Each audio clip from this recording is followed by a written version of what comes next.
Bismillahirrahmanirrahim. Assalamu alaikum. Hello and welcome to our 17th lecture on algebra.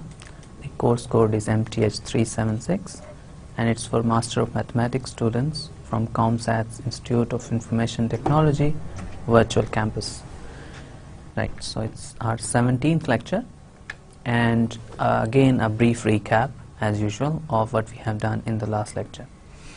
Okay, so in the last lecture I gave you a complete overview of the permutation concepts. Okay, so we revised the permutation concepts from the start. I told you everything we have covered so far. Again, we keep repeating this concept in every lecture. I'll give you a recap of permutation concepts and I'll revisit them because important concepts, very important concepts. Okay, so हमने revise कर लिया permutation के concepts. एक बार फिर बता देता हूँ क्या है परमुटेशन में अभी तक हमने किया. परमुटेशन डिफाइन किया, इसके बाद हमने क्या किया, हमने परमुटेशन का जो ग्रुप बनाया. राइट, तो हमने कोई सेट लिया, उसकी सारी परमुटेशंस ली, उनको एक सेट में रखा, वो हमने हमारे पास एक सेट आ गया. राइट, उसके ऊपर हमने एक बाइनरी ऑपरेशन डिफाइन करना है. अगर हमें उसके ऊपर एक बाइनरी ऑपरेशन मिल जाए तो ये पॉसिबल है कि वो सेट जो है वो एक ग्रुप बन जाए. राइट, तो हमने क्या किया कि सेट ऑफ परमुटेशंस लिया, उसके ऊपर बाइनरी ऑपरेशन डिफाइन किया, composition of functions. Her permutation एक फंक्शन होती है. राइट, तो ये हमने डिटेल में इसके बारे में बात की. तो कंपोजिशन ऑफ फंक्शंस डिफाइन किया, तो set of permutations under composition of functions, ये हमने प्रूव किया कि ये ग्रुप बनाता है. राइट, तो हमारे पास अगर सेट फाइनाइट हो, उसमें n एलिमेंट्स हों, तो हम ग्रुप को Sn से डिनोट करते हैं और इसको हम सिमेट्रिक ग्रुप कहते हैं n लेटर्स का. राइट, तो इसमें सारी सिमेट्रीज आती हैं n लेटर्स की.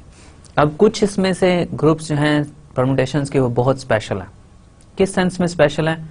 अगर आपके पास हो ग्रुप ऑफ परमुटेशंस, तो हमने क्या किया कि हमने कुछ ज्योमेट्रिक फिगर्स ली, उनकी सिमेट्रीज को हमने कंसिडर किया. तो जब उनकी सिमेट्रीज की हमने बात की तो हमारे पास एंड रिजल्ट में कुछ ग्रुप्स आए. तो वो ग्रुप जो हैं वो डेफिनेटली, अब सिमेट्रीज की बात कर रहे हैं तो ये सेंस बनाती है कि उसको सिमेट्रिक ग्रुप हम कहें. तो हमने डायहेड्रल ग्रुप डिफाइन किए. डायहेड्रल ग्रुप क्या थे कि हमने कोई रेगुलर फिगर ली, regular n gons. 3 sided figure अगर आप लेंगे तो वो ट्राइंगल होगी, ट्राइंगल रेगुलर होगी, तो उसका मतलब ये होगा कि तीनों साइड्स की लेंथ सेम है और एंगल्स भी सेम है.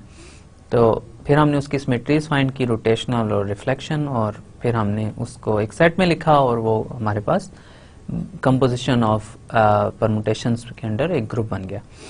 इसके अलावा हमने डायहेड्रल ग्रुप जो है वो D2n इन जनरल हमने कहा कि रेगुलर एन गॉन की जो सिमेट्रीज हैं वो हमारे पास एक डायहेड्रल ग्रुप बनेगा. इसके अलावा इसके बाद हमने क्या किया, हमने कहा कि परमुटेशन की जो नोटेशन है ये थोड़ी सी लॉन्ग है, तो हम इसको थोड़ा सिंप्लीफाई करना चाहते हैं, और हमारा एंड गोल कुछ और था, लेकिन हमने स्टार्ट इस चीज़ से किया कि हम इस नोटेशन को सिंप्लीफाई करें. उसके लिए हमने साइकिल डिफाइन किए.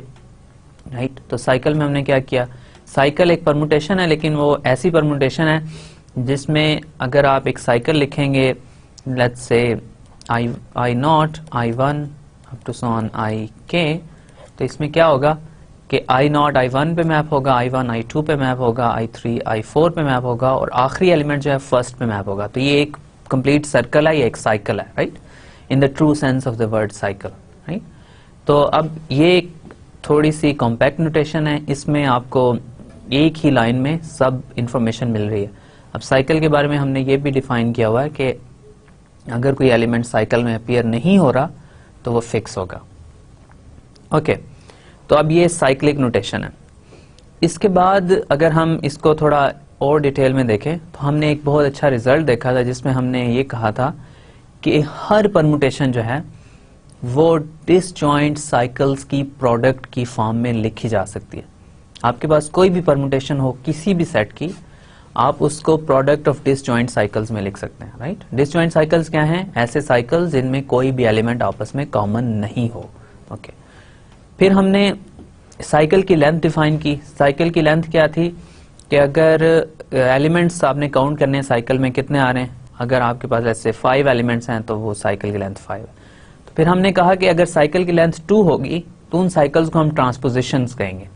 ओके, ट्रांसपोजिशंस हमने अलग से क्यों डिफाइन की, इसका एक बहुत इंपॉर्टेंट पर्पस था कि हमने ये कहा कि हर साइकिल जो है वो प्रोडक्ट ऑफ ट्रांसपोजिशंस की फॉर्म में लिखा जा सकता है, यानी कोई भी आप साइकिल लें उसको आप ट्रांसफॉर्म कर सकते हैं as a product of transpositions. Okay right, इसका आपने जनरल मेथड भी हमने देखा, जैसे इसी को अगर हमने ट्रांसफॉर्म करना हो तो ये I0 I1 I0 I2 और up to so on I0 IK, ये अगर प्रोडक्ट लेंगे तो ये दोनों चीजें इक्वल होंगी। तो हर साइकिल जो है वो प्रोडक्ट ऑफ ट्रांसपोजिशंस की फॉर्म में लिखा जा सकता है। ओके, तो अब हमने ये कहा कि परमुटेशन प्रोडक्ट ऑफ साइकिल्स है और साइकिल्स जो है वो प्रोडक्ट ऑफ ट्रांसपोजिशंस हैं। इसका मतलब है हर परमुटेशन जो है वो प्रोडक्ट ऑफ ट्रांसपोजिशंस है।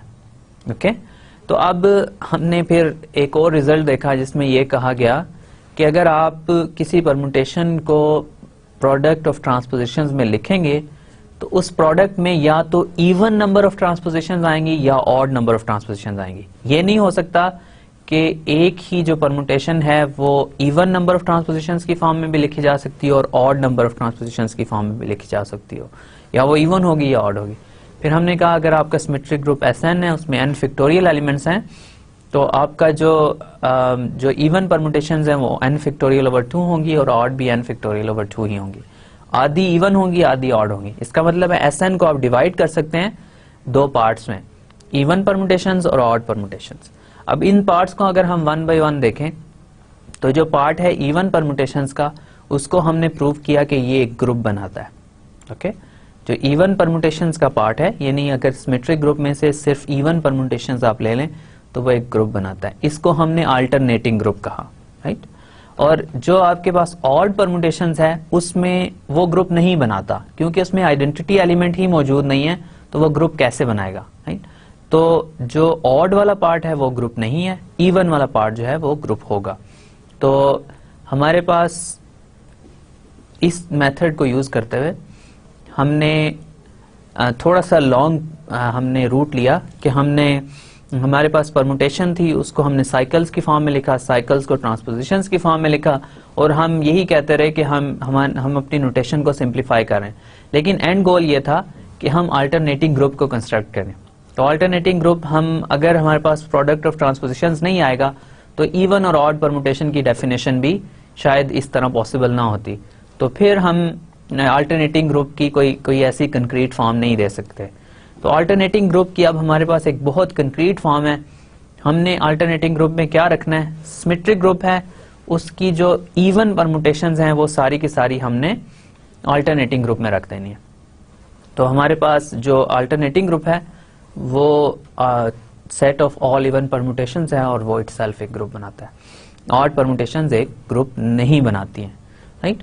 तो अब हमने अल्टरनेटिंग ग्रुप की डिस्कशन स्टार्ट की थी, फिर मैंने आपको A3 की एग्जांपल करके दिखाई कि A3 जो है वो डेफिनेटली एक ग्रुप बनाता है और वो अल्टरनेटिंग ग्रुप है S3 का, और वो सब ग्रुप है ऑफ कोर्स S3 का।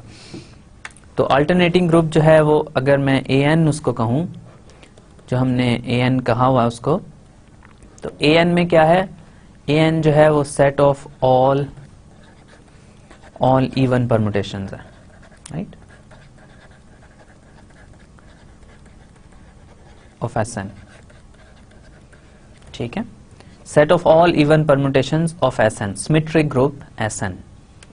ओके, अब हमने ये क्या किया था कि इसके ऊपर बाइनरी ऑपरेशन डिफाइन किया था। हमने चारों कंडीशंस चेक की, चारों में इसलिए कह रहा हूं कि अगर बाइनरी ऑपरेशन की आप डेफिनेशन को अगर भूल जाएंगे तो आपके पास ग्रुप वो कभी भी नहीं बनाएगा। बाइनरी ऑपरेशन के अंदर एक बिल्ट इन कंडीशन मौजूद है कि अगर आप बाइनरी ऑपरेशन को किसी सेट के दो एलिमेंट्स के ऊपर अप्लाई करें, किसी भी दो एलिमेंट्स के ऊपर, तो उनका रिजल्ट भी उसी सेट में आना चाहिए। तो इसको मैं अब एक्सप्लिसिटली एक कंडीशन के तौर पे इसलिए स्टेट कर रहा हूं कि अगर आप ये कंडीशन भूल जाएंगे, आपका सेट ये पॉसिबल है कि बाकी तीनों कंडीशंस को सेटिस्फाई कर दे, लेकिन अगर वो क्लोज नहीं है बाइनरी ऑपरेशन के अंदर तो वो कभी भी ग्रुप नहीं बनाएगा। राइट। तो जब भी आप सबसेट लें तो ये जरूर चेक करें कि बाइनरी ऑपरेशन जो है उस सबसेट के ऊपर डिफाइंड है। अगर ऐसा नहीं होगा तो वो कभी भी ग्रुप नहीं बनाएगा। ओके, तो ये हमारे पास अल्टरनेटिंग ग्रुप क्या है, set of all even permutations है और ये ग्रुप बनाता है, right. So an is a group. ठीक है, अब A3 में जैसे मैंने कहा कि 3 एलिमेंट्स आते हैं, वो क्या है, आइडेंटिटी है और एक 1 3 2 है और एक 1 2 3। ठीक है, अब ये आइडेंटिटी इवन है, ये दोनों भी इवन है, ये हम कर चुके हैं क्योंकि इनको आप 2 ट्रांसपोजिशंस की प्रोडक्ट में लिख सकते हैं और 2 ऑफ कोर्स एक इवन नंबर है। तो A3 की हमने बात कर ली। फिर मैंने आपको एक एक्सरसाइज दी थी जिसमें मैंने कहा था कि आप A4 के सारे एलिमेंट्स लिखें और ये भी प्रूव करें कि A4 एक सब ग्रुप है या ग्रुप है under the same operation as Sn, right. तो ये होपफुली आपने कर ली होगी exercise.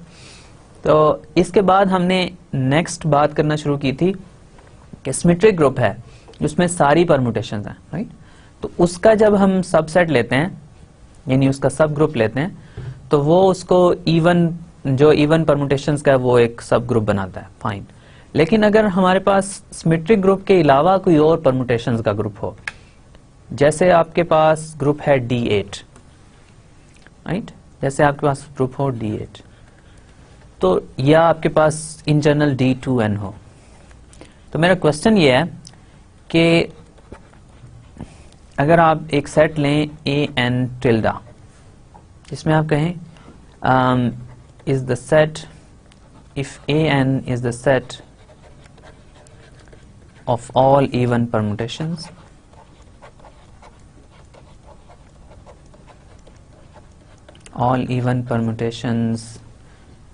in let's say D2N। ठीक है, अब मेरा क्वेश्चन ये है then is AN tilde a group। ठीक है, क्वेश्चन मैंने ये लास्ट टाइम किया था और मैंने D8 के लिए इसके एग्जाम्पल को करना स्टार्ट भी किया था। क्वेश्चन ये सेंस बनती है, ऑफ कोर्स आपके पास सिमेट्रिक ग्रुप है Sn, राइट, उसके अंदर से आप इवन परम्यूटेशंस लें तो वो एक ग्रुप बन जाए, सब ग्रुप। अब D8 जो है या D2N है, ये भी तो परम्यूटेशंस का ग्रुप है। ठीक है, ये Sn के इक्वल नहीं है लेकिन ये एक परम्यूटेशंस का ग्रुप है। इसमें भी इवन परम्यूटेशंस भी हैं, ऑड परम्यूटेशंस भी हैं।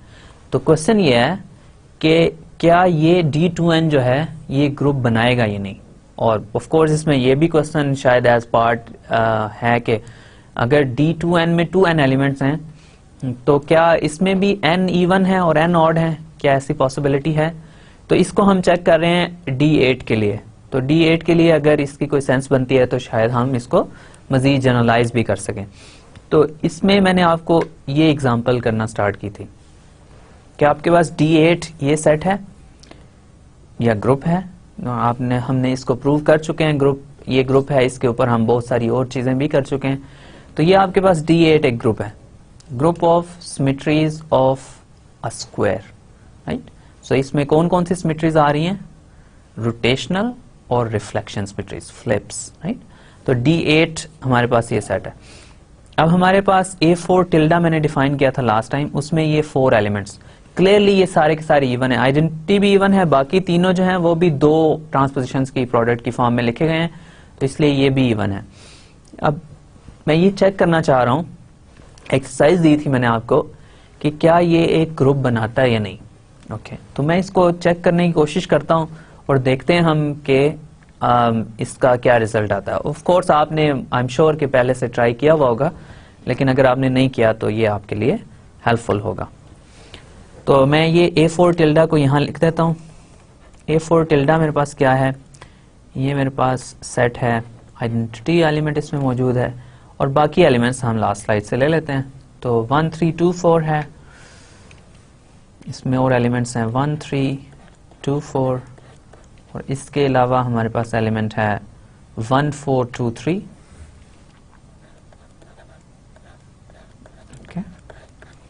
और फाइनली हमारे पास इसके अंदर एक और एलिमेंट है 1 2 3 4, राइट।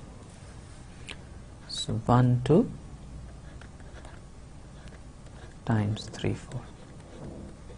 ठीक है, ये 4 एलिमेंट्स हैं हमारे पास A4 टिल्डा के अंदर। अब ये चारों इवन परमुटेशंस हैं, बाकी चारों ऑड हैं, ये अभी हम चेक नहीं कर रहे। आप जब देखेंगे उनको तो आपको यकीन हो जाएगा कि वो वाकई ऑड हैं, लेकिन अभी हम इन इवन की बात कर रहे हैं, राइट। तो ये इवन परमुटेशंस है हमारे पास, इनका मैं ये चेक करना चाह रहा हूँ क्या ये ग्रुप है या नहीं। ओके, सो हमें पहली कंडीशन में मैं ये चेक करूंगा कि अगर ये सेट है मेरे पास A4 टिल्डा, तो क्या इसके ऊपर बाइनरी ऑपरेशन वेल डिफाइंड है या नहीं। अगर इसके ऊपर बाइनरी ऑपरेशन ही डिफाइंड नहीं होगा तो ऑफ कोर्स मैं इसको फिर ग्रुप नहीं बना सकता, राइट। सो पहली कंडीशन ये है कि इस सेट में से कोई से 2 एलिमेंट्स आपस में मल्टीप्लाई करूं, तो उसका मल्टीप्लाई करूं या कंपोजिशन लूं, जो भी बाइनरी ऑपरेशन है, बाइनरी ऑपरेशन अप्लाई करूं तो रिजल्ट इसी सेट में आना चाहिए। अब आइडेंटिटी को मैं अगर किसी भी एलिमेंट्स के साथ मल्टीप्लाई करूंगा तो मेरे पास वही एलिमेंट वापस आ जाएगा, तो इसको मुझे चेक करने की हाजत नहीं है। अब मैं बाकी एलिमेंट्स को लेके 1 बाय 1 चेक करता हूं कि क्या हो रहा है। 1 3 2 4 एक एलिमेंट है, ये एक एलिमेंट है, प्लीज रिमेंबर दैट। और इसके बाद इसको मैं मल्टीप्लाई करूंगा, इस एलिमेंट को मैंने मल्टीप्लाई करना है 1 4 2 3 के साथ। ठीक है, अब ये प्रोडक्ट क्या दे रही है मुझे। पहली लेफ्ट वाली परमुटेशन से मैं स्टार्ट करूंगा। 1 जो है वो 3 पे मैप हो रहा है, तो यहां पे मैं लिख देता हूं लेट्स से 1 2 3 4। 1 3 पे मैप हो रहा है, और सेकंड में चला जाऊंगा, 3 जो है वो 2 पे मैप हो रहा है, तो 1 इन द एंड किस पे मैप हो रहा है, 2 पे मैप हो रहा है। सेकंड वाले में 3 जो है वो 2 पे मैप हो रहा है। ठीक है, इसके बाद मैं 2 को लेके चलता हूं, तो 2 जो है यहाँ पे मेरे पास 2 जो है वो 4 पे मैप हो रहा है, और इसमें 2 जो है वो 3 पे मैप हो रहा है, तो 2 इन द एंड जो है वो 3 पे मैप हो रहा है। और फिर हम अगर 3 की बात करें तो फर्स्ट वाली में 3 जो है वो 1 पे मैप हो रहा है, और सेकंड वाली में 1 जो है वो 4 पे मैप हो रहा है, तो 3 जो है वो इन द एंड 4 पे मैप हो रहा है।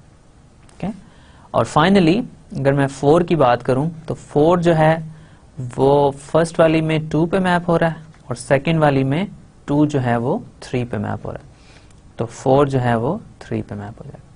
अब इस परमुटेशन को अगर मैं साइकिल्स या ट्रांसपोजिशन की फॉर्म में लिखना चाहूं तो मेरे पास ये आ जाएगी 1 goes to 2 and 2 goes to 3, 3 goes to 4 and 4 goes to 4, 3 goes to 4, 4 goes to 3। ये इसमें हमने कोई एरर किया, सो हमें ये दोबारा चेक करनी चाहिए। 1 goes to 3, okay, and 3 goes to 2, 1 goes to 3 और इसमें 3 जो है वो 2 पे मैप हो रहा है, ये ठीक है। अगर हम 2 की बात करें, 2 4 पे मैप हो रहा है यहाँ पे, और 4 यहाँ पे 3 पे नहीं बल्कि 1 पे मैप हो रहा है। ओके, सो अगर हम इसको करेक्ट करें तो हमारे पास 2 जो है वो 4 पे मैप हो रहा है, और सेकंड वाली में 4 जो है वो 1 पे मैप हो रहा है, नहीं? तो ये हमारे पास एक करेक्शन है इसमें, तो यहाँ पे भी फिर 1 आ जाएगा, राइट। तो ये मेरे पास 1 आ गया। अब अगर मैं इसको 1 से स्टार्ट करूं तो 1 2 पे जा रहा है और 2 1 पे, दैट्स इट, और 3 4 पे और 4 3 पे, सो ये 3 4 आ जाएगा, और 1 2 3 4 इसमें मौजूद है, ये एलिमेंट है। तो इसका मतलब है इन दोनों फर्स्ट और सेकंड एलिमेंट का जो प्रोडक्ट है वो तो डेफिनेटली इस सेट में मौजूद है। अब ऑफ कोर्स इसके अलावा भी बहुत सारे प्रोडक्ट्स हैं इस सेट में, तो वो सारे चेक करने होंगे। मैं कुछ और 1-2 और चेक करके देखता हूँ, और फिर बाकी मैं आपके लिए छोड़ दूंगा कि आप इसको चेक कर लीजिएगा। 1 3 2 4 को थर्ड एलिमेंट से अगर मैं या फोर्थ एलिमेंट से मल्टीप्लाई करके देखता हूँ क्या आंसर आता है, तो ये आपके पास एक परमुटेशन आएगी 1 2 3 4। अब इसमें फिर देखते हैं 1 3 पे मैप हो रहा है, और सेकंड वाले में 3 जो है वो 4 पे मैप हो रहा है, तो इन द एंड 1 जो है वो 4 पे मैप हो जाएगा, और 2 इसमें 4 पे मैप हो रहा है, और सेकंड वाली में 4 जो है वो 3 पे मैप हो रहा है, राइट। सो 2 जो है वो 3 पे मैप होगा। इसी तरह हमारे पास 3 जो है वो 1 पे मैप हो रहा है फर्स्ट वाली में, और सेकंड वाली में 3 जो है वो 4 पे मैप हो रहा है, तो 3 जो है वो 4 पे मैप हो जाएगा। और फाइनली सो 1 जो है वो इसमें 3 पे मैप हो रहा है और 3 4 पे, दैट्स करेक्ट। और 2 जो है वो इसमें 4 पे मैप हो रहा है और 4 जो है वो 3 पे मैप हो रहा है, तो 2 जो है वो 3 पे मैप हो जाएगा। 3 जो है वो 1 पे मैप हो रहा है और 1 जो है वो 2 पे मैप हो रहा है, राइट। सो ये जो हम एरर्स करें ये हम इसको इजीली देख सकते हैं, हम थोड़ा सा केयरफुल रहें तो कोई मसला नहीं होगा। 1 जो है सेकंड वाली में 2 पे मैप हो रहा है, तो ये हमारे पास 2 होना चाहिए, राइट। तो ये एलिमेंट जो है ये 2 होना चाहिए, ओके फाइन। और हमारे पास लास्ट में अगर 4 को मैं देखूं तो 4 यहाँ पे 2 पे मैप हो रहा है, ओके, और 2 इसमें 2 1 पे मैप हो रहा है, तो ये हमारे पास 1 आ जाएगा। इसको अगर मैं लिखना चाहूं तो मैं कैसे लिखूंगा, 1 4 पे मैप हो रहा है 4 1 पे, तो ये 1 4 आ जाएगा, और इसी तरह 2 3 आ जाएगा। तो 1 4 2 3 भी इसी सेट में मौजूद है, इसलिए हमारे पास ये भी ट्रू है कि इन दोनों एलिमेंट्स का प्रोडक्ट भी इसी सेट में, ओके। सो ये हमारे पास काफ़ी इजी हो गया है कि हमारे पास 2 एलिमेंट्स हैं, उनका को 2 एलिमेंट्स अभी तक जितने भी चेक किए मैंने, उन दोनों का प्रोडक्ट इसी सेट में मौजूद है। अब इसके अलावा जो हैं कुछ और कम्बिनेशंस भी हैं, जैसे आप थर्ड एलिमेंट को 4 एलिमेंट से मल्टीप्लाई करें, तो ये कम्बिनेशन भी आप ट्राई कीजिएगा। तो मैं ये क्लेम कर रहा हूं, मेरा ये क्लेम है कि A4 tilde is closed under composition, let's say, ठीक है। अब सेकंड में मुझे ये चेक करना है कि ये एसोसिएटिव है, लेकिन ये A4 टिल्डा जो है ये एक सबसेट है D8 का, तो D8 जो है वो एसोसिएटिव है ऑलरेडी, तो इसको मैं ऑलरेडी हम ये फैक्ट काफ़ी बार यूज़ कर चुके हैं, तो ये एसोसिएटिविटी मैं चेक नहीं करूँगा। और फाइनल में मुझे सेकंड लास्ट जो मेरे पास स्टेटमेंट है उसमें मुझे ये चाहिए कि इस सेट के अंदर एक आइडेंटिटी एलिमेंट होना चाहिए। अब जो आइडेंटिटी परमुटेशन है वो इस सेट में मौजूद है, और ये आपको पता है D8 से ही पता है कि आइडेंटिटी जो परमुटेशन है उसको आप इस सेट के किसी भी एलिमेंट से मल्टीप्लाई करेंगे तो आपके पास वही एलिमेंट वापस आ जाएगा। तो identity I is the identity of A4 tilde, okay right. अब फाइनल जो स्टेटमेंट है हमारे पास वो ये है कि हमें इससे सारे एलिमेंट्स का इन्वर्स भी फाइंड करना है। तो A4 टिल्डा जो है, फिर मैं एक बार लिख लेता हूं ताकि आइडेंटिटी है मेरे पास, और इसके अलावा कौन से एलिमेंट्स हैं इस सेट के अंदर, 1 3 2 4 है, 1 4 2 3 है, और इसी तरह 1 3 2 4 है, और 1 4 2 3 है, और 1 2 3 4 है, सॉरी 1 2 3 और 4 है। तो ये आपके 4 एलिमेंट्स हैं इस सेट के अंदर। अब इनका इन्वर्स फाइंड करना है मैंने 1 बाय 1। आइडेंटिटी खुद अपना इन्वर्स है, ये 4th कंडीशन में चेक कर रहा हूं। आइडेंटिटी खुद अपना इन्वर्स है, right. So I is inverse of itself.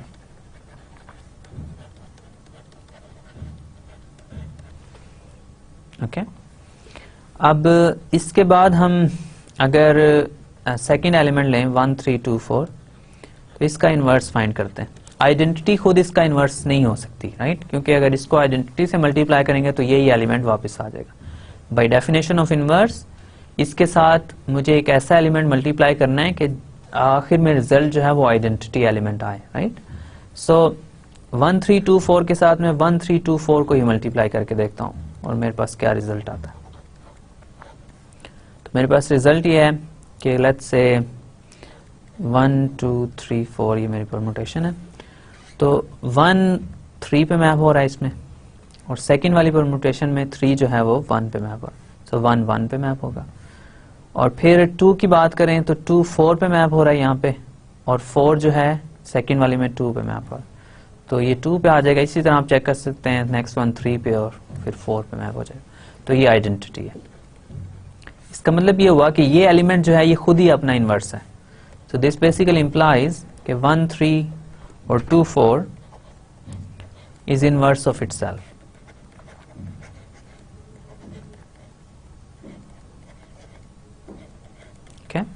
अब नेक्स्ट एलिमेंट की बात करूं अगर 1 4 और 2 3 की, अगेन इसको खुद से मल्टीप्लाई करके देख लेते हैं, शायद इसी से हमारा प्रॉब्लम रिजॉल्व हो जाए। 1 4 2 3 जो है उसकी आपस में प्रोडक्ट क्या है?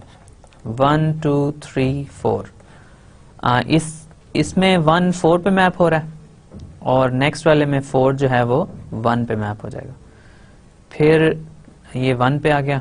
2 की बात करें तो 2 3 पे मैप हो रहा है और नेक्स्ट में 3 जो है वो 2 पे मैप होगा, तो ये 2 पे आ गया।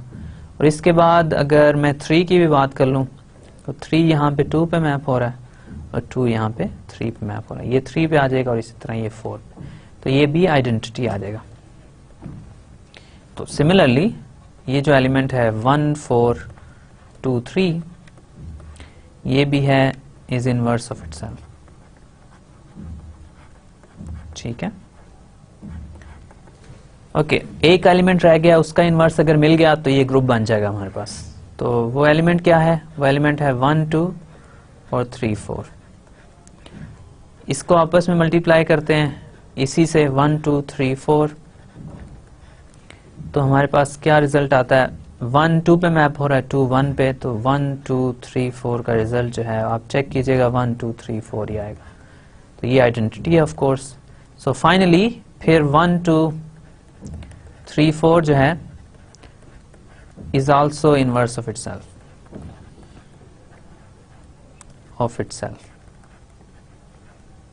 ठीक है, तो अब मैंने सारे एलिमेंट्स लिए और उनका इनवर्स फाइंड किया। लकीली इस सेट के अंदर जितने भी चारों एलिमेंट्स हैं वो सब अपने ही इनवर्स हैं, so they are inverse of itself.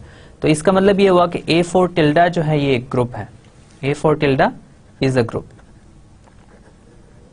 Okay, तो ये सब ग्रुप भी है किस ग्रुप का? ये सब ग्रुप है D8 का। अब A4 टिल्डा जो है ये सब ग्रुप S4 का भी है, राइट? तो ये बहुत इंटरेस्टिंग हमारे पास एक डेवलपमेंट है कि हमने S4 लेट्स से लें, S4 का एक सब ग्रुप D8 है? इसी तरह S4 का एक सब ग्रुप A4 भी है। लेकिन अगर हम D8 में से सिर्फ इवन परम्यूटेशंस लेंगे तो वो भी एक सब ग्रुप है, तो वो भी सब ग्रुप S4 का भी है, वो D8 का भी है। तो इसका मतलब है हमने S4 के इवन परम्यूटेशंस के 2 सब ग्रुप्स फाइंड कर लिए। एक तो A4 है जिसके अंदर सारी की सारी इवन परम्यूटेशंस आप रखेंगे, लेकिन A4 टिल्डा जो है वो A4 का भी सबसेट है, राइट? उसमें सारी इवन परम्यूटेशंस नहीं आ रही लेकिन कुछ स्पेशल इवन परम्यूटेशंस आ रही हैं। तो A4 टिल्डा जो है वो A4 का सब ग्रुप है और A4 जो है वो इसी तरह S4 का सब ग्रुप है। तो ये मतलब कुछ मजीद सब ग्रुप्स हम इस तरीके से फाइंड कर सकते हैं किसी भी सिमेट्रिक ग्रुप के।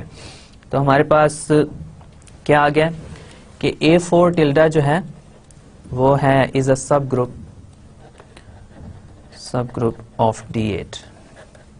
ठीक है, अब ये जो A4 टिल्डा है इसमें इवन परम्यूटेशंस है, तो ये खुद भी A4 में है, राइट? क्योंकि A4 में सारी की सारी इवन परम्यूटेशंस हैं 4 एलिमेंट्स की। तो A4 टिल्डा जो है उसमें कुछ परम्यूटेशंस हैं 4 एलिमेंट्स की। तो A4 टिल्डा जो है ये सब ग्रुप है A4 का और A4 जो है वो सब ग्रुप है S4 का। इसी तरह एक और रूट भी है, A4 टिल्डा जो है वो सब ग्रुप है D8 का और D8 जो है वो सब ग्रुप है S4 का, right?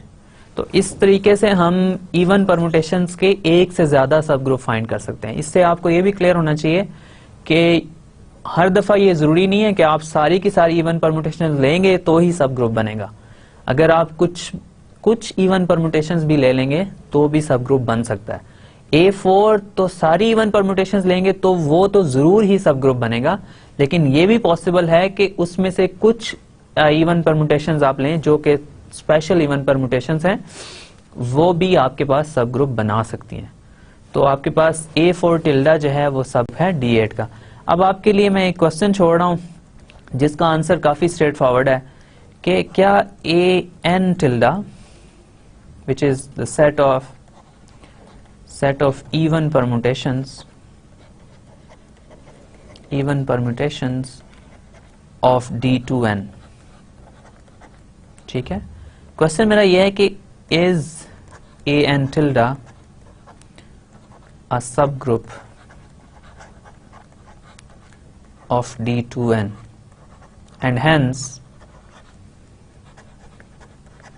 a subgroup of Sn। ये क्वेश्चन है।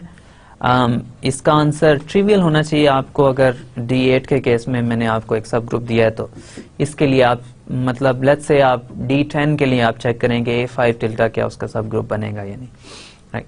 तो यहाँ पे मैं अपने अल्टरनेटिंग ग्रुप्स की जो डिस्कशन है उसको क्लोज करता हूँ।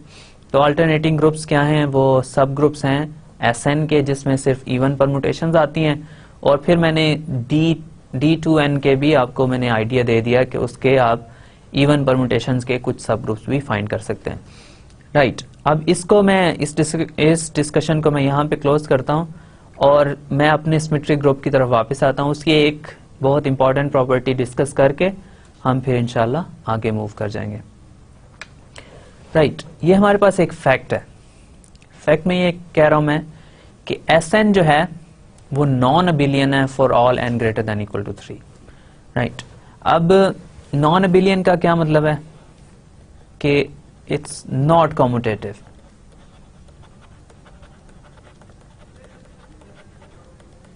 ठीक है, Sn जो है वो एक कॉम्यूटेटिव ग्रुप नहीं है। अब इसको ऑफ कोर्स आप चाहेंगे कि मैं इसको चेक करूं, तो S3 जो है उसकी मैं बात कर लेता हूं स्टार्ट में। तो S3 जो है वो मेरे पास अगेन फिर वही ग्रुप में बार बार लिख रहा हूं। 1 3 2 है, 1 2 3 है, 2 3 है, 1 3 है और 1 2 है। ये मेरे पास ग्रुप है, ओके। अब हमारे पास S3 के अंदर हमने ये चेक करना है कि क्या ये कॉम्यूटेटिव है या नहीं, ओके। अगर हम इसको चेक करेंगे तो हम देख लेते हैं कि हमारे पास कोई से दो एलिमेंट्स को आपस में मल्टीप्लाई करूं। कॉम्यूटेटिव ग्रुप कब होता है? G इज कॉम्यूटेटिव या अबिलियन। अबिलियन और कॉम्यूटेटिव एक ही चीज है। कॉम्यूटेटिव या abelian if AB is equal to BA for all AB in G। तो ग्रुप कॉम्यूटेटिव कब होगा? जब कोई से दो एलिमेंट्स आप लें किसी ग्रुप G में, तो उनको जब आपस में मल्टीप्लाई करें, A को B से मल्टीप्लाई करें या दूसरे ऑर्डर में B को A से मल्टीप्लाई करें, आंसर सेम आना चाहिए। तो अगर ऐसा नहीं होगा तो ग्रुप आपका कॉम्यूटेटिव नहीं होगा। अगर आपका सिर्फ एक भी ऐसा पेयर मिल जाए एलिमेंट्स का जिसके लिए ये कंडीशन ट्रू नहीं है, यानी उनको डिफरेंट ऑर्डर में मल्टीप्लाई करें तो डिफरेंट आंसर आए, तो आपके पास ग्रुप कॉम्यूटेटिव नहीं होगा, ओके।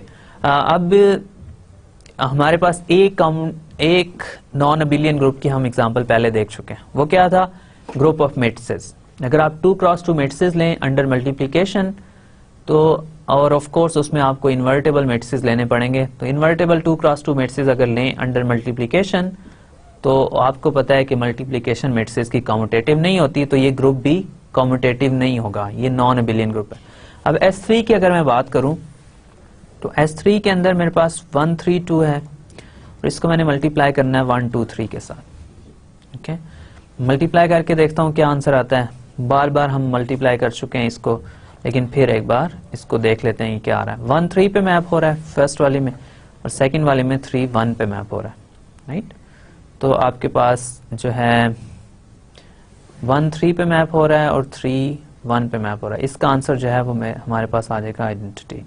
तो ये हमारे पास कोई इतनी रेलेवेंट एग्जांपल नहीं है, इसको मैं कंटिन्यू नहीं करता क्योंकि इसमें आंसर जो है वो आइडेंटिटी एलिमेंट आ रहा है,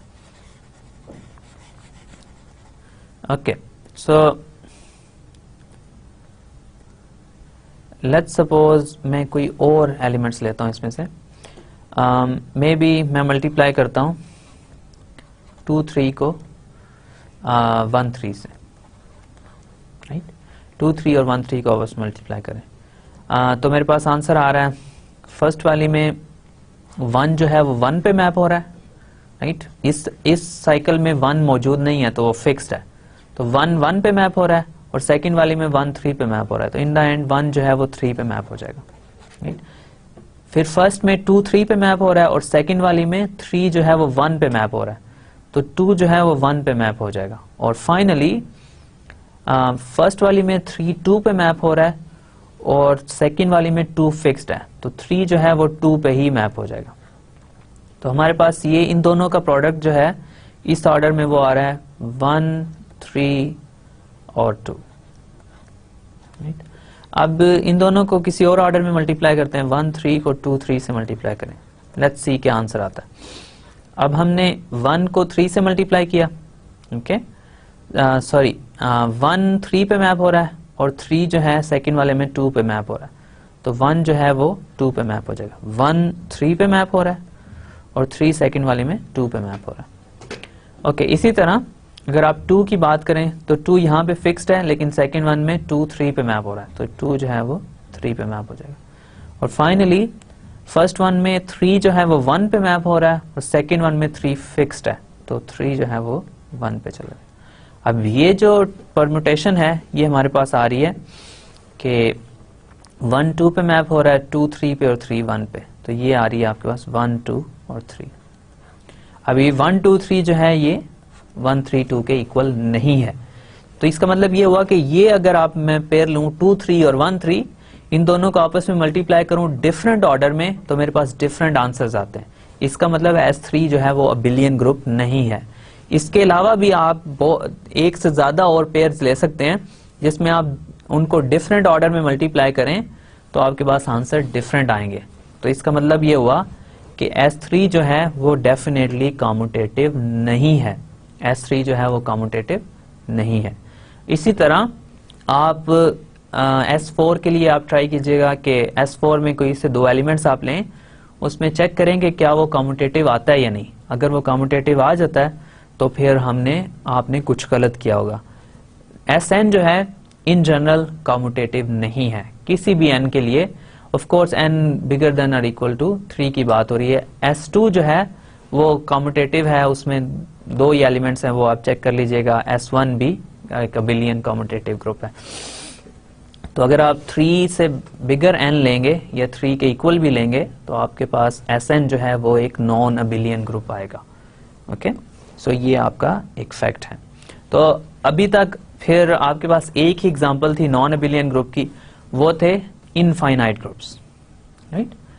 इनफाइनाइट ग्रुप्स थे और वो क्या थे, ग्रुप ऑफ मैट्रिसेस थे, और वो भी क्या इन्वर्टेबल मैट्रिसेस थे अंडर मल्टीप्लिकेशन। अब आपके पास नॉन अबिलियन ग्रुप्स की एग्जांपल्स आ गई हैं, राइट। अगर आप कहते हैं कि 6 एलिमेंट्स का मुझे एक नॉन अबिलियन ग्रुप चाहिए, आप कहेंगे कि S3 जो है वो नॉन अबिलियन है।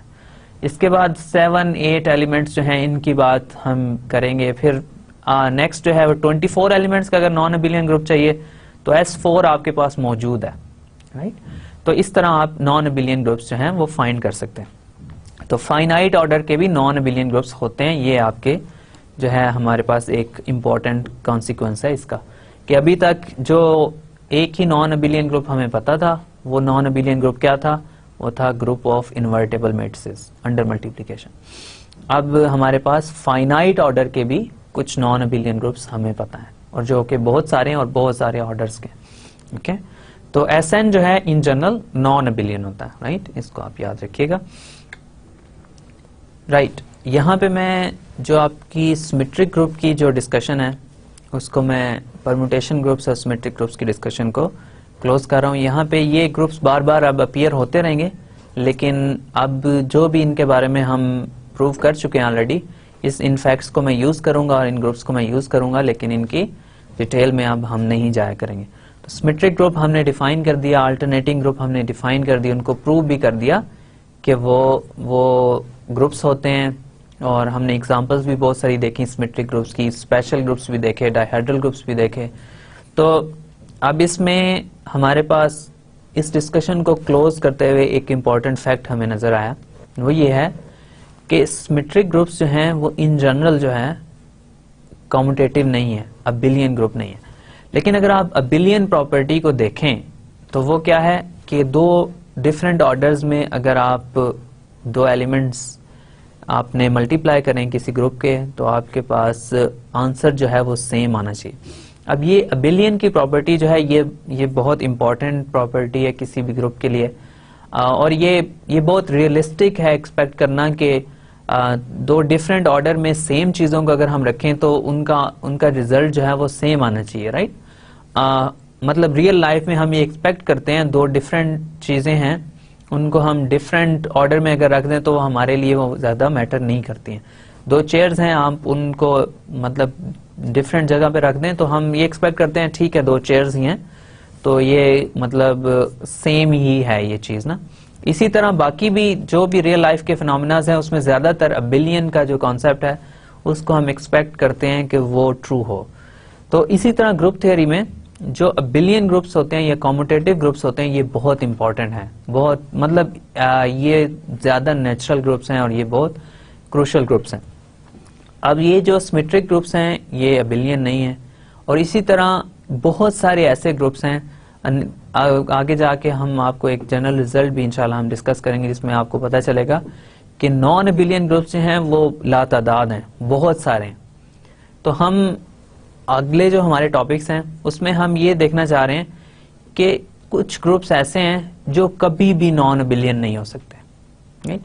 वो बहुत स्पेशल ग्रुप्स हैं इस सेंस में कि वो हमेशा अबिलियन होते हैं और उनकी और भी इसके अलावा भी बहुत सारी फंडामेंटल प्रॉपर्टीज हैं। शायद जितना हम इन ग्रुप्स के बारे में जानते हैं जो हम अभी स्टडी करने जा रहे हैं इतना शायद हम किसी भी और ग्रुप के बारे में नहीं जानते। तो ये मतलब बहुत वेल नोन ग्रुप्स हैं और इनको यूज करते हुए हम बहुत सारे और फैक्ट्स को प्रूव करते हैं और बहुत सारी ग्रुप्स की और प्रॉपर्टीज को हम स्टडी करते हैं। इन स्पेशल ग्रुप्स को हम कहते हैं साइक्लिक ग्रुप्स। ओके, तो हमारे पास नेक्स्ट जो हमारे पास टॉपिक है जो इस लेक्चर में भी और होपफुली नेक्स्ट लेक्चर में भी चलेगा वो है साइक्लिक ग्रुप्स का टॉपिक। अब साइक्लिक ग्रुप क्या होता है हमारे पास, मैं एक साइक्लिक सब ग्रुप की डेफिनेशन से स्टार्ट करता हूं और इसी डेफिनेशन को मैं जनरलाइज करूंगा कि ये ग्रुप के केस में ये डेफिनेशन क्या बनेगी। अब हमारे पास एक ग्रुप है जी, ठीक है। जी हमारे पास कोई सा भी ग्रुप है, अगर आप उसमें से कोई एलिमेंट लें, किसी ग्रुप जी में से कोई एक एलिमेंट लें और उस एलिमेंट से अगर आप एक नया सेट जनरेट करें, कैसे नया सेट जनरेट करें, ऐसे जनरेट करें कि आपके पास कोई एलिमेंट है जी का, तो उस एलिमेंट के सारे मल्टीपल्स फाइंड करें, ओके, और उनको एक सेट में रखें। ए जो है वो सेट है, लेट्स से उसमें एलिमेंट ए तो आ रहा है, उसका आपस में मल्टीप्लाई करें ए को ए से, तो ए स्क्वायर भी उसमें आ रहा है, ए क्यूब भी आ रहा है, ए टू द पावर 4 भी आ रहा है, इस तरह a to the power n total आ रहे हैं। मतलब ए को मल्टीप्लाई करते जाएं आपस में, ठीक है। अब इसके बाद हमारे पास और क्या आ रहा है, आप इसकी नेगेटिव पावर्स भी ले सकते हैं, 1/a लेट्स से, तो ए टू द पावर -1 भी इसमें आ रहा है, राइट।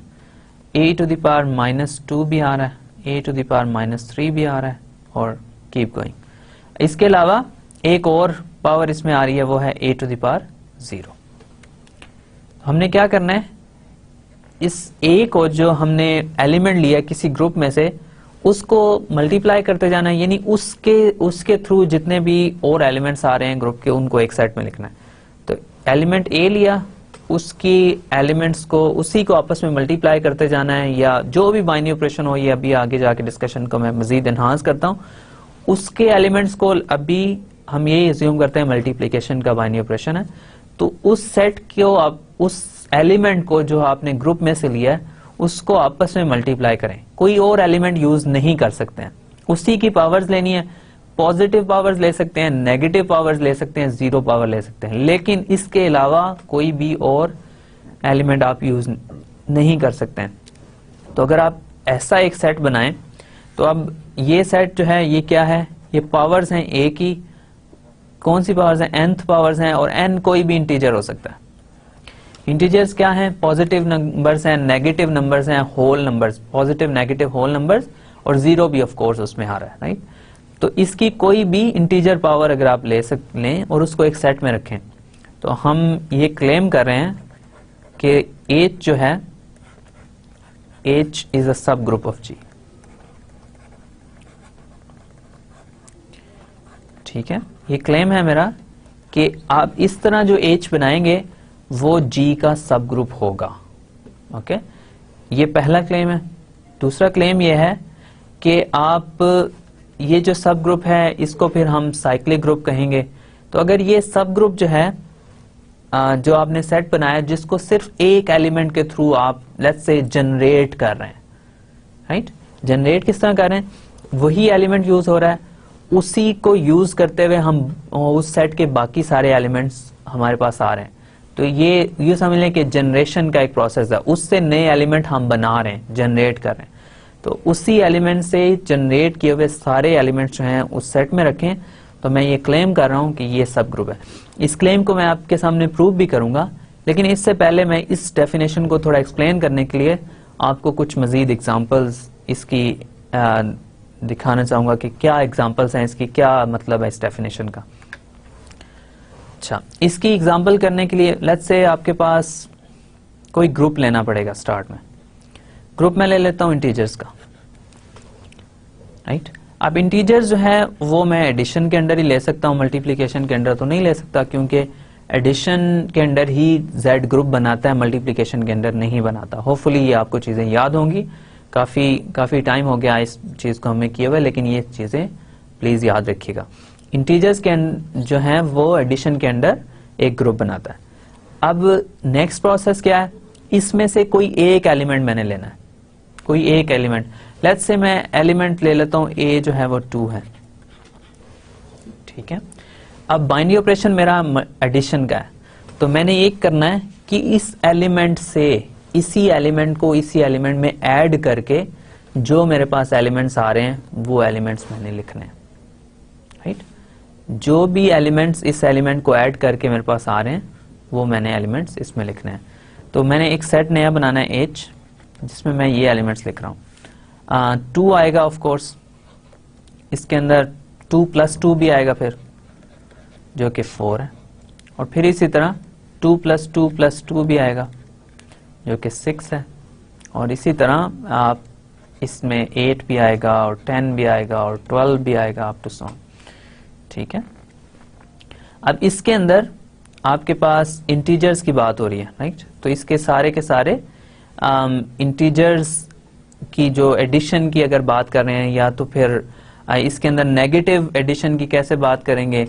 वेल, आप इसको यूं समझने के लिए आप यूं कर सकते हैं कि 2 को जब आप सब्ट्रैक्ट करते हैं 4 में से तो -2 आएगा, वो भी इसी सेट में होना चाहिए। कुछ इस तरह के आप इसको अंडरस्टैंड कर सकते हैं। लेकिन बात यह है कि जब भी आप एलिमेंट्स को आपस में ऐड करते हैं, लेट्स से ये है, तो ये n अगर हैं तो ये इक्वल होता है n टाइम्स z के, n टाइम्स a के, राइट। अब अगर n में कोई भी इंटीजर ले सकता हूं, तो n अगर मेरे पास कोई भी इंटीजर है तो नेगेटिव मल्टीप्लिकेशन भी एडिशन भी सॉर्ट ऑफ हमारे लिए डिफाइंड है। तो अगर मैं n नेगेटिव लूंगा तो मेरे पास इस तरह के एलिमेंट्स भी आएंगे, -2 आ जाएगा, -4 आ जाएगा, -6 आ जाएगा, और इसी तरह कीप गोइंग। और इन दोनों को आपस में अगर ऐड करूंगा 2 और -2 को, तो 0 भी इसमें आना चाहिए। तो ये इसमें जितने भी इंटीजर मल्टीपल्स हैं a के वो सब इसमें आएंगे। अब इस सेट को थोड़ा कॉम्पैक्ट करके अगर मैं लिखूं तो इसमें आ रहे हैं 0 और +-2 और +-4 और +-6 and up to so on. तो ये सारे इस सेट में किस तरह के एलिमेंट्स आ रहे हैं, सारे इंटीजर मल्टीपल्स आ रहे हैं 2 के। तो 2 टाइम्स n है, जो कि n एक इंटीजर है, ठीक है। तो ये ग्रुप जो है इसको मैं 2 से जनरेट कर रहा हूं, 2 से ये जनरेट हो रहा है। इसके अंदर जितने भी एलिमेंट्स हैं उनको मैं 2 से जनरेट कर सकता हूं।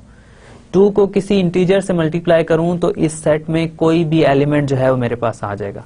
तो इस सेट को मैं 2 से जनरेट कर रहा हूं, तो इसकी नोटेशन के लिए ये हम यूज करते हैं, ये लेस देन और ग्रेटर देन का साइन और इसके दरमियान 2 लिखते हैं।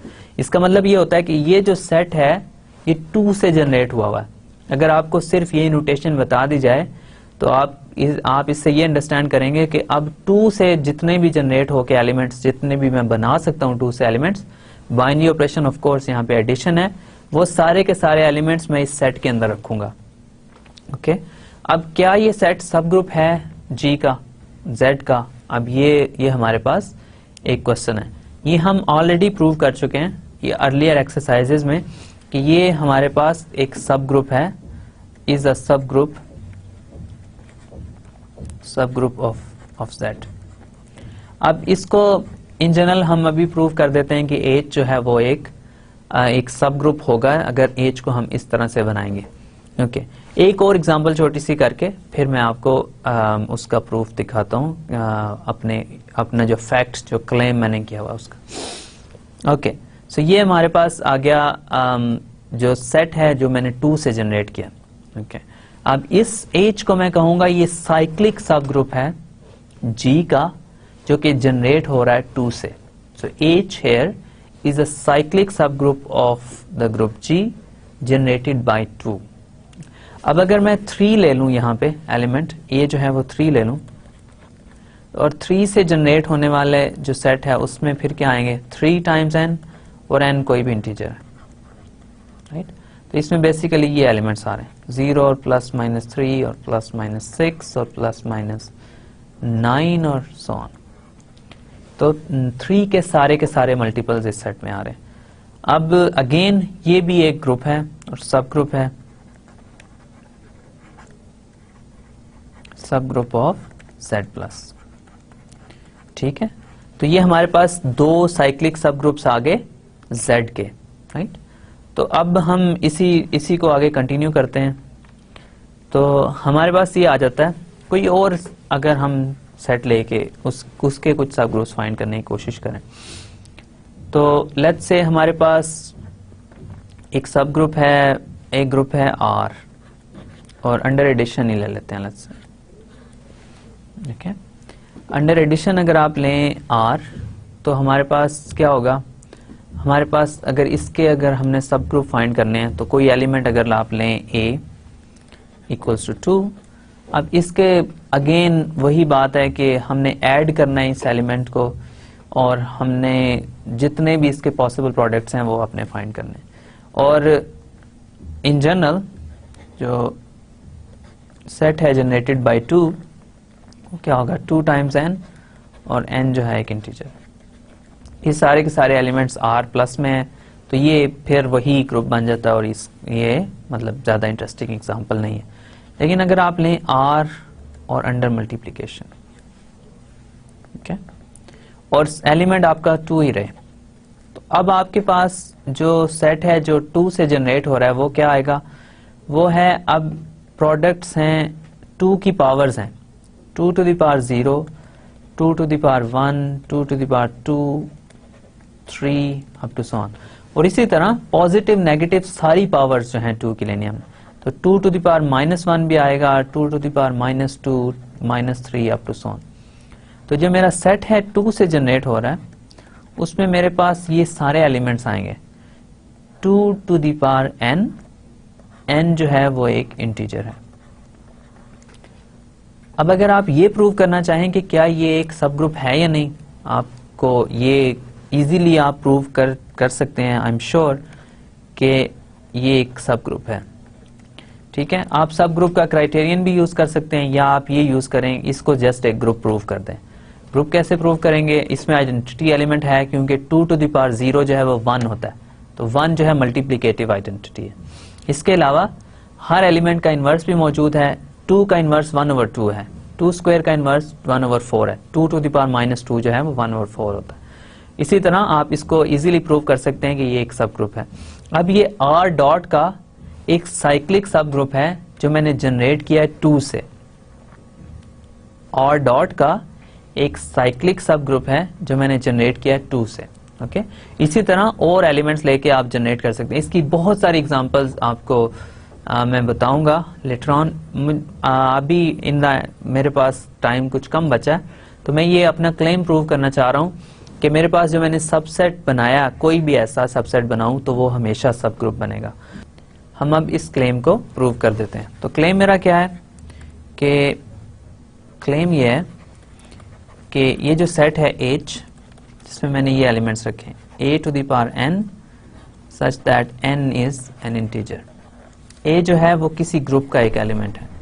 तो मैं ये प्रूव करना चाह रहा हूँ कि H जो है वो सब ग्रुप है, राइट? ये मेरा क्लेम है। अब इस क्लेम को मैं कैसे प्रूव करूंगा? ऑफ कोर्स मुझे सब ग्रुप की कंडीशंस चेक करनी है। एक तरीका तो ये है कि मैं ये चेक करूं कि इसके अंदर जो भी सब ग्रुप क्राइटेरियन है उसको मैं चेक करके इसको प्रूव कर दूं। लेकिन मैं इसको कंप्लीट डेफिनेशन को यूज करते हुए प्रूव करता हूं ताकि आपको आसानी रहे। अब हमारे पास एज जो है वो एक सबसेट है ग्रुप जी का, राइट? अब हमने ये चेक करना है कि सबसे पहले ये क्लोज होना चाहिए under the binary operation multiplication. इसके अलावा हमने ये चेक करना है कि ये एसोसिएटिव हैं इसके एलिमेंट्स। इसके अलावा हमने दो कंडीशंस, आइडेंटिटी एलिमेंट इसमें होना चाहिए और हर एलिमेंट का इनवर्स भी इसमें मौजूद होना चाहिए। तो फर्स्ट कंडीशन से मैं स्टार्ट करता हूं। अब कोई से दो एलिमेंट्स लें इस सेट के अंदर, let's say a to the power r और a to the power s are two elements of H, ठीक है? R S of course integers हैं। दो एलिमेंट्स मैंने इस सेट में लेने हैं तो वो पावर ऑफ ए की फॉर्म में ही होंगे ना, क्योंकि इस सेट में हैं ही सिर्फ पावर्स ऑफ ए, इसके अलावा कुछ नहीं है इस सेट में। हमने ये सेट बनाया ही ऐसे है कि इसके अंदर सिर्फ जो ए है उसके मल्टीपल्स आ रहे हैं, इसके अलावा इस सेट में कोई भी और एलिमेंट नहीं आ रहा। तो a to the power r और a to the power s हम ले रहे हैं, तो हम इन दोनों को आपस में अगर मल्टीप्लाई करें, a to the power r को a to the power s से मल्टीप्लाई करें, तो ये आपको पता है कि a to the power r times a to the power s जो होता है a to the power r plus s के इक्वल होता है, राइट? अब a to the power r plus s है, तो r s अगर इंटीजर्स हों तो r प्लस s जो है वो भी एक इंटीजर है। तो r प्लस s जो है उसको लेट्स से एक इंटीजर ले लें आप q, तो this is equal to a to the power q। So ये क्लियरली एक पावर ऑफ a है, तो ये h के अंदर मौजूद होगी। तो अब कोई से भी दो एलिमेंट्स लेंगे h के अंदर, उनका प्रोडक्ट h में मौजूद होगा, राइट? सेकंड मेरे पास कंडीशन ये है कि ये एलिमेंट्स एसोसिएटिव होने चाहिए। ये ट्रिवियल कंडीशन है, इसको आप इसके बारे में आप इजीली सोच सकते हैं। ये ट्रिवियल क्यों है? h जो है वो सबसेट है ग्रुप g का, जिस भी फॉर्म के एलिमेंट्स हैं। मैं ये चेक कर सकता हूँ कि ये एसोसिएटिव है, यहाँ पे ये कोई मुश्किल एक्सरसाइज नहीं है, लेकिन चूंकि ये एक सबसेट है ग्रुप जी का, ग्रुप जी कोई भी ग्रुप होगा उसके एलिमेंट्स एसोसिएटिव होंगे तो वो ग्रुप बनेगा। तो ये सबसेट है, तो ये सबसेट भी उस प्रॉपर्टी को सेटिस्फाई करेगा। ये हम एज अ फैक्ट हम इसको कह चुके हैं कि ये ऐसा होता है। ये बहुत फंडामेंटल प्रॉपर्टी है सबसेट्स की, ये आपने होपफुली रियल एनालिसिस में भी देख लिया होगा। ओके, फाइनली हमारे पास दो कंडीशंस रह गई हैं। हमारे पास आइडेंटिटी एलिमेंट होना चाहिए सेट में, तो a टू द पावर 0 जो है वो हमेशा 1 होता है। Okay, a to the power 0 is 1, और ऑफ कोर्स a 0 नहीं होगा। अगर a 0 होगा तो हमारे पास जो भी एलिमेंट जनरेट होगा, जो भी सेट जनरेट होगा, 0 की सारी पावर 0 ही होती है, तो वो हमारे पास सेट जो है वो इंटरेस्टिंग नहीं होगा। इसके अंदर बिल्ट इन कंडीशन है कि a 0 नहीं होना चाहिए, राइट? तो हमारे पास a टू द पावर 0 जो है वो 1 है, तो 1 जो है वो आइडेंटिटी एलिमेंट है, so it is the identity of h, ठीक है? और फाइनल जो मैंने कंडीशन चेक करनी है वो इनवर्स की है। हर element a to the power r let's say h के, उसके लिए मैंने एक इनवर्स फाइंड करना है, राइट? तो a to the power r अगर h में हो तो हमें ये भी तो पता है कि इसमें सारी पॉजिटिव नेगेटिव पावर्स होती हैं, तो a to the power minus r भी तो h में होगा, राइट? क्योंकि a स्क्वायर अगर h में है तो a to the power minus 2 भी h में ही होगा, तो इसलिए ये हमारे पास इजी है। तो अगर हम इन दोनों को आपस में मल्टीप्लाई करें तो ये हमारे पास आ जाएगा a to the power r minus r, so ये हमारे पास है finally a to the power 0, r minus r 0 है, तो a टू द पावर 0 1 है। तो इसका मतलब ये हुआ कि a to the power r का इनवर्स जो है वो a to the power minus r है इस सेट के अंदर, राइट? तो इसका मतलब ये हुआ कि हर एलिमेंट का इनवर्स भी मौजूद है। हमने चारों कंडीशंस जो हैं सब ग्रुप की प्रूव कर ली, तो इसका मतलब ये अब मेरा ये क्लेम नहीं बनना रह गया, ये एक रिजल्ट है। अब रिजल्ट ये है कि h जो है a to the power n such that n is in z is a subgroup, subgroup of G. Remember a जो एलिमेंट है वो हमने ग्रुप जी में से लिया हुआ, ओके, ग्रुप जी में से ए एलिमेंट लिया हुआ, उसका कोई भी एलिमेंट लें, उससे जो सेट जनरेट हो रहा है, मतलब अगर बाइनरी ऑपरेशन मल्टीप्लिकेशन का है तो आपके पास जितनी भी उसकी पावर्स हैं वो आप एक सेट में लिखें, वो आपके पास हमेशा एक सब ग्रुप बनाएगा, राइट। तो अब इस डिस्कशन को मैं आज के लिए यहाँ में क्लोज करता हूँ और आपको समराइज करके इंशाल्लाह नेक्स्ट लेक्चर में हम इस डिस्कशन को मजीद फॉर्मल करेंगे और इसमें मजीद हम इसकी एक्सप्लेनेशन और इन्हांस करेंगे इसको। तो मैं आपके लिए समराइज कर देता हूँ कि आज हमने इस लेक्चर में क्या किया, राइट। तो आज के लेक्चर में हमने ये किया है कि हमारे पास एक ग्रुप अगर हो, अल्टरनेटिंग ग्रुप की हमने डिस्कशन स्टार्ट की थी, फिर हमने D8 की बात की और D8 का एक सॉर्ट ऑफ अल्टरनेटिंग ग्रुप हमने बनाया। वो ये क्या था कि अगर D8 में से हम इवन परमुटेशंस लेंगे तो वो भी एक ग्रुप बनाता है। इसी तरह हमने फिर आपके लिए एक क्वेश्चन मैंने छोड़ा है कि अगर आपके पास इन जनरल D2n हो तो उसका अगर आप alternating group, sort of alternating group आप बना सकते हैं या नहीं, यानी ऐसा ग्रुप जिसमें सिर्फ इवन परमुटेशंस हो। इसके बाद हमने सिमेट्रिक ग्रुप और अल्टरनेटिंग ग्रुप की डिस्कशन इस पॉइंट पे क्लोज की कि हमारे पास सिमेट्रिक ग्रुप्स जो हैं किसी भी n bigger than equal to 3 के लिए नॉन कम्यूटेटिव हैं, नॉन अबिलियन ग्रुप्स हैं, राइट। तो वो हमने चेक किया 3 के लिए और इन जनरल ये हम आपके पास एक फैक्ट है कि सिमेट्रिक ग्रुप्स जो हैं वो अबिलियन ग्रुप नहीं होते हैं, राइट। तो अब हमारे पास अबिलियन ग्रुप्स की बहुत सारी एग्जांपल, नॉन अबिलियन ग्रुप्स की बहुत सारी एग्जांपल्स आ गई, अबिलियन ग्रुप्स की बहुत सारी एग्जांपल्स हमें ऑलरेडी नोन है। तो मैंने आपको ये बताया कि नॉन अबिलियन ग्रुप्स जो हैं वो भी बहुत सारे होते हैं, बहुत सारे नॉन अबिलियन ग्रुप्स हैं जो मौजूद हैं और उसका भी आपको as a fact later on हम स्टेट कर देंगे कि कैसे नॉन अबिलियन ग्रुप्स होते हैं और वो कितने होते हैं, राइट। तो अब हमारे पास नेक्स्ट हमने बात की कि अबिलियन ग्रुप्स जो हैं वो बहुत नेचुरल ग्रुप्स हैं, उनकी बहुत नेचुरल कंडीशन है अबिलियन होने की। दो एलिमेंट्स को किसी भी डिफरेंट ऑर्डर में मल्टीप्लाई करें तो हमारे पास आंसर जो है वो सेम आना चाहिए, ये हमारी कंडीशन है। तो हमने नॉन अबिलियन ग्रुप्स जो हैं उसको हमने थोड़ी देर के लिए हमने उसकी डिस्कशन को स्टॉप किया और हम ऐसे ग्रुप्स की बात करना चाह रहे हैं जो हमेशा अबिलियन होते हैं। उस डिस्कशन के लिए हमने एक नई डेफिनेशन दी कि साइक्लिक ग्रुप क्या होता है। साइक्लिक ग्रुप में मैंने आपको कहा कि अगर आप कोई भी ग्रुप हो आपका, उसका एक एलिमेंट लें, उस एलिमेंट से जो सेट जनरेट होता है, मतलब उस एलिमेंट के जितने भी प्रोडक्ट्स हैं, राइट, या उस एलिमेंट की जितनी भी पावर्स हैं, इंटीजर पावर्स, उनको एक सेट में रखें, तो ये हमने प्रूव किया है कि वो सेट जो है वो हमेशा एक सब ग्रुप बनाएगा। उस सब ग्रुप को हम कहेंगे कि ये एक साइक्लिक सब ग्रुप है जो जनरेट हो रहा है ए से, राइट। तो इन जनरल ये हमने प्रूव कर दिया है कि अगर आपका कोई भी ग्रुप हो, उसमें से कोई भी एलिमेंट लें, उस एलिमेंट से जो भी सेट जनरेट होगा वो हमेशा सब ग्रुप बनेगा। इसका मतलब ये है कि अगर ग्रुप जी में इनफाइनाइटली मैनी एलिमेंट्स हैं तो ये भी हो सकता है कि आपके पास सब ग्रुप्स भी इनफाइनाइटली मैनी आए, राइट।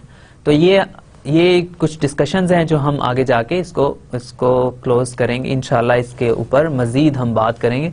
साइक्लिक ग्रुप्स की डिस्कशन हमने सिर्फ डेफिनेशन तक ही दी है, इसकी कुछ एग्जांपल्स दी हैं।